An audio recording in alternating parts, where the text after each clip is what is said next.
Don't worry, I'm not going to bore you with the demo. I'm going to try to show you something actually useful, like you actually could use. But before we start, I just want to know, hold on, let me just, yeah. Okay, just a quick show of hands. How many people are using coding agents just 100%? Like no manual editing of code, only going back and forth with the coding agent? All right, all right. Hopefully every time I ask this question, maybe that's just going to get higher and higher. Okay, so what I'm going to do is I'm going to go through all the lessons we learned over about 2 years of building this agent, of how we got really good at using coding agents to build our own agent. And I'll try to show you as many examples as possible, and hopefully you can apply them when you're doing your own projects. So what are we going to talk about today? So the main thing I want to you guys to take away from this talk is feedback loops. How do you make them go as fast as possible? Because that's how you actually really unlock agents. And so once you have coding agents, people are kind of complaining that, okay, actually lines of code was never really the thing, was the bottleneck, and that's true. I'm sure as much of you guys are using it, you've seen that. So we'll talk about fixing that feedback loop latency. The other thing in terms of the feedback loop is that as an engineer, it's kind of a really weird time to be an engineer, because if you define yourself as someone who writes code and that makes you an engineer, then kind of bad news, right? But if you are somebody who sees yourself as building, solving problems, then what you actually see is your main value as an engineer is that your intuition is really good. And that's something that you can come up with very quickly. If something's wrong, you can immediately think, okay, what could be wrong? What's expensive is gathering the evidence. So hopefully, we can solve that with agents. And we'll talk a little bit about the framework that we've come up with on how to make use of agents as well as we can. And then all throughout these, I'll try to show you some examples from how we're doing this internally at Cleric. Okay, so I try to think about engineering as 3 feedback loops, right? So your first loop is sort of a uniloop. You're on your laptop, you've got an idea, you've got your coding agent spun up, you're probably writing tests, and you're going back and forth, and now you're pretty happy. This is really fast loop, right? So in minutes, you know what's wrong, you can fix it, all good. The problem starts to happen when you're in a bit of a existing code base and you've got an infrastructure set up. You send it out to CI. Hopefully everything works, but we all know it doesn't always work, right? And now something's wrong. And then you've got the whole works on my machine but doesn't work on CI. What happened? Now this is going to minutes to hours, trying to figure out what's wrong, right? Then the most expensive one, the worst one, that's a problem that we're solving at Cleric. It's the production loop. You can send something to production today. Maybe it's fine. Next week, something happens. It turns out to be that commit you made last week. This thing can sometimes be minutes, but could even be days, right? So really, I guess my main ask is that we've kind of gotten really good at the inner loop, but how do we make the outer loop and the production loop really good and very fast? So my main thing is that as an engineer, when something goes wrong, I'm pretty sure you kind of have 3-4 ideas that are going to crop up in your head on what could be the problem. It's not it's really rare that you have 0 idea. The problem is that okay, how do you gather the evidence to know that you're right? So you're probably going to try, hopefully you've got logs and you're pulling those logs. Hopefully you've got traces, you can look at that. There's a bunch of things that we've done as an industry, like observability, declarative infrastructure, things like that we've done, right? And so that is the one that can start taking a lot of time. So let's talk about what happens. The way I like to think about the feedback loop is just think about it as a new engineer joining our team. What kind of problems would they have? So let's say you say, so with us, we try to do this thing where when someone joins, we try to get them to ship something to prod on day 1. Even something really small, just ship, right? And then I try to ask the question how can I make this person's life a little easier, right? So say you're doing a feature. The first question they're probably going to ask is okay, how do I understand the system? Where is everything, right? Where should I? And then where do I make the change? And then how do I know it works? And then finally, you want to give them a little bit of safety on okay, what if I screw up and what if production breaks? You want to hopefully have good answers to all of those things, right? The really interesting thing is that if you just take this framework and you scratch out engineer and you make it agent, it's the same thing. You bring in an agent, you're having to answer all of those things for the agent. So ideally, you can go through these principles, and figure out like, okay, how can I make the agents in my code base as productive as possible? So I think about it as what's good for engineers is good for agents. So it's not really a battle. You want to just make it like, if you're making your code base more agent friendly, I promise you're actually making it like human friendly too. All right, so let's go into some examples because that's always a lot more fun. It's always fun showing you the actual GitHub code base. But this is our code base. The first thing which we kind of did accidentally but learned is really valuable is, I know like as engineers we like to use like code names and like fancy names, but models come with like very large pre-training data sets, and they are pretty good at knowing what concepts are, right? And if you keep your code base organized very simply, your agent will do really well. So for instance, we don't call our Terraform code anything fancy. It's just a Terraform folder. All of our like code is in components, right? So a model knows what components are. Docs. So it's nothing crazy, but it really helps like your agent figure out like where stuff is, right? I'll skip over the Claude.md, Gemini.md. I think that's pretty boring. I'm sure all of you guys are doing this. Just one little thing we do, I'm sure you've also seen it, is that we use symlinks so that any coding agent that you use uses the same like, the same one. So we're not updating each one on our own. But I think something a little bit more interesting is that I guess of late we're all kind of in the same boat that we're mostly using Cloud Code. So a big thing that we do internally is we try to make like improvements a team sport. So what do I mean by that? So let's say like one of us is using it, and we realize that, oh, Cloud really sucks at this one thing in our code base. We create a .cloud folder in our repo, and we commit it. And everything that any engineer finds and does, we commit it back to the repo. So for instance, there's skills here which we use internally, like how to go to Argo CD, how to look at agent metrics, blah, blah, blah. This has been really helpful. And so you can see like the engineers are constantly updating this. So each engineer's contribution is making every other engineer a lot more productive. And you almost like get a better coding agent experience just by waking up the next morning because somebody else made some changes, right?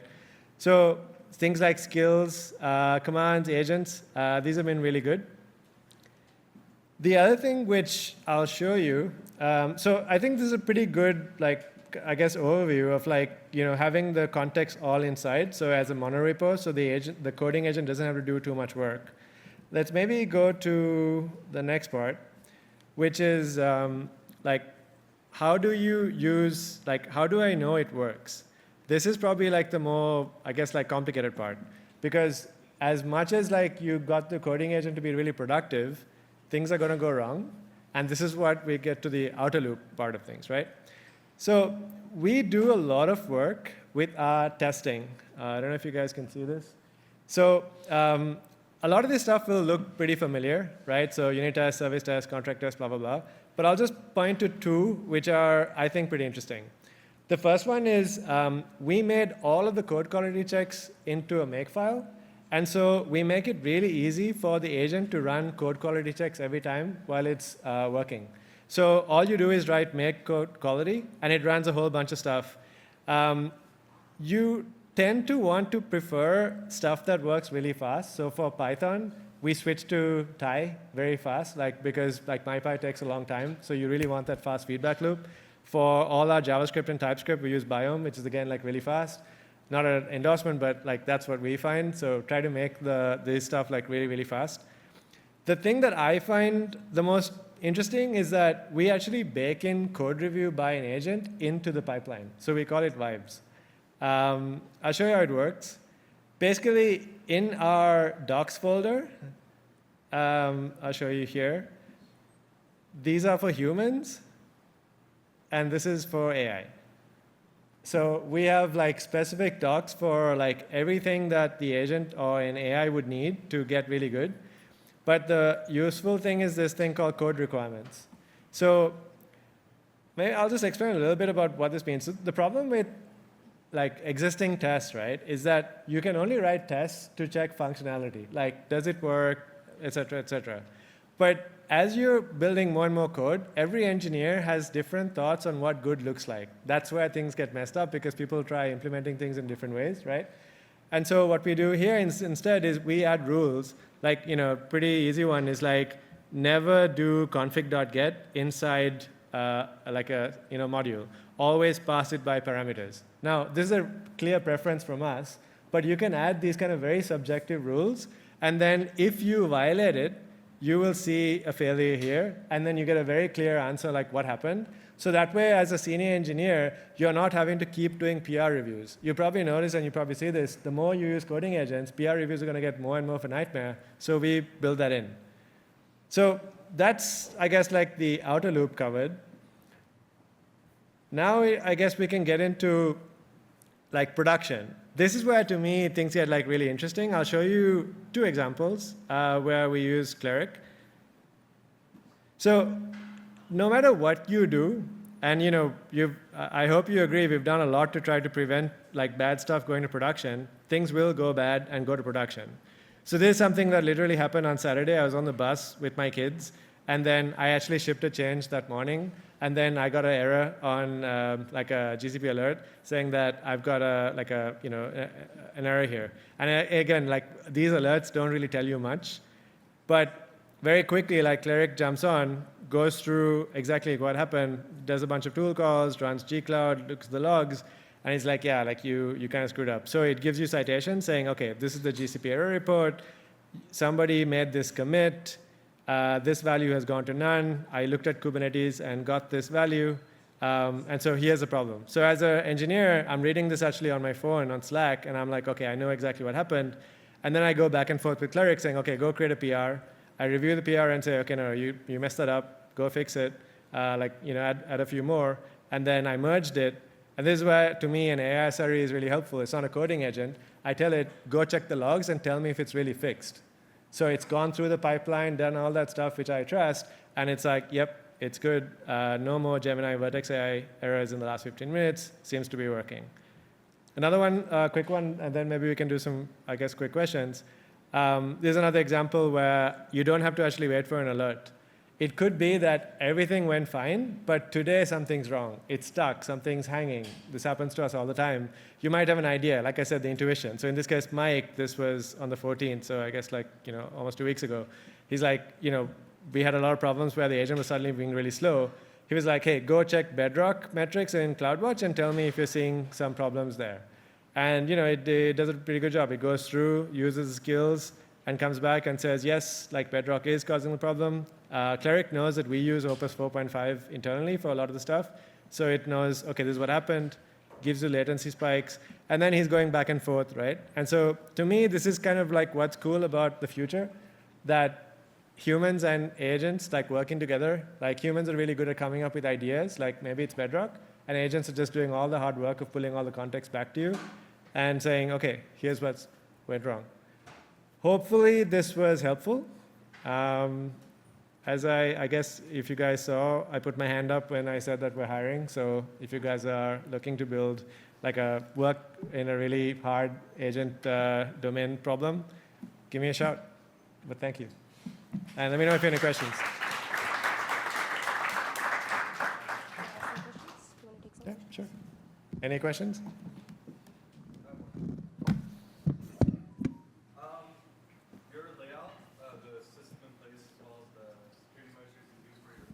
Agents and more. So I loved how you had specifics. This is for the AI agent. This is for developers. Are you willing to share like some of the, like you said, a lot of good stuff. Like, do you have any layout suggestions or even like, oh, here's our best practices for your GitHub? Sure. So you mean layout as in like how, like what folders we're using, things like that? Yeah, it's very well laid out, but also there's just things, I'm kind of newer in the space, so it's just good to know best practices. And like you said, all your code lives in components. That's something I'm not as aware of. It's that type of thing. I mean, yeah, honestly, you don't have to, like, the cool thing with LLMs is that they don't really follow rigid rules. So you don't have to worry that if I don't use this exact. All I'm saying is that there are some general best practices where try not to get too fancy with your names. So like say Cloud Code is pretty good at grepping and like checking the folder and things like that. So for instance, like if you have docs, just call the folder docs. Like it's not like, and then, so for us, like, this is our public doc. So all the markdown files here get compiled into our public-facing doc, so we don't put the AI stuff in there. But the reason we have this AI stuff, maybe you can merge it at the end, is that like with LLMs, you don't need to make it like very nice sounding prose. They're good with like single sentences. So that's why we split it.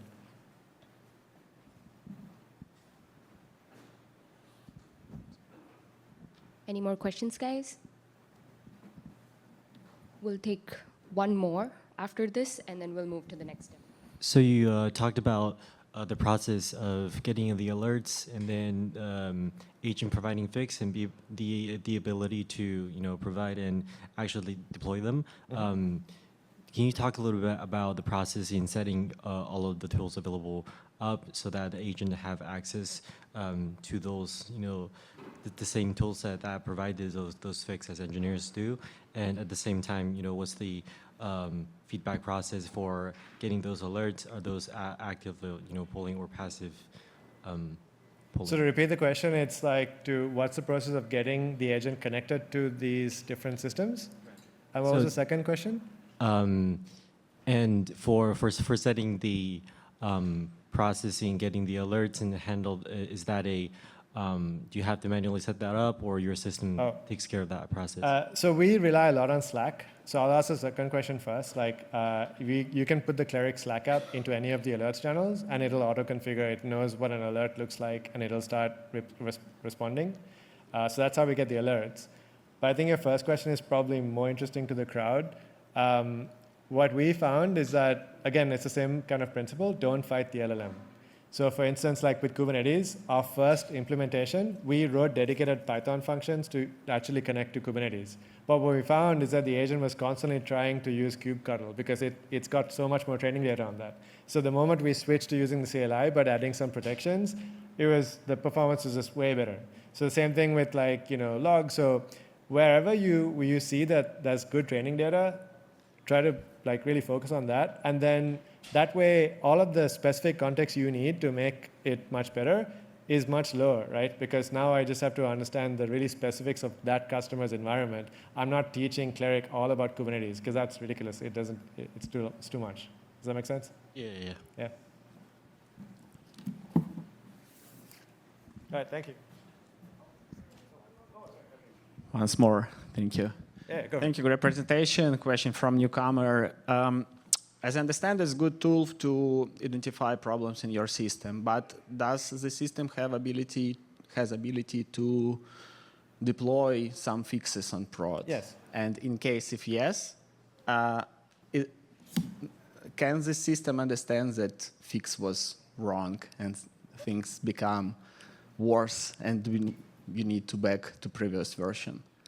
So that was actually the demo I just showed you guys. So this is actually something that happened on Saturday. Like I shipped some code in the morning, it failed, I got an alert, I went back and forth with the agent, I asked it to create a PR, and then I merged it. Yeah, but it did after your manual. Oh, I see. You're saying does the agent automatically do proactively, that? yes. Oh, no.